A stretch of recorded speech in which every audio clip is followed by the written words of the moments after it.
सबैमा नमस्कार। मेरो नाम अर्जुन भट्टराई र म तपाईहरुमा छोटो मिठो भ्लग लिएर प्रस्तुत भएको छु। हेर्न सक्नुहुन्छ मेरो हातमा रहेको छ फूल। आहा कति मिठो सुगन्ध भरिएको फूलसँगै के म अहिले किलादी पक्की पुलको यता साइडमा रहेको छु। हेर्न सक्नुहुन्छ यो हाम्रो किलादीमा रहेको यो पक्की पुल रहेको छ। यता सेङ्जा उता पर्यो पाल्पा जन्ने पक्की पुल रहेको छ। हेर्न सक्नुहुन्छ काली गण्डकी सलल्ल बगेकी छन् र तोरण पनि रहेको छ। हेर्नु अझै छ एकादशीमा तारिएको तोरण।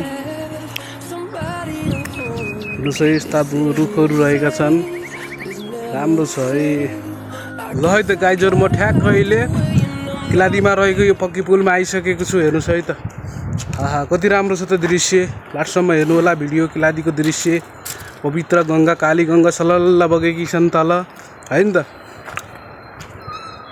ल है त साथीहरु म अहिले ठ्याक्कै काली गण्डकीमा रहेको छु पवित्र गंगा।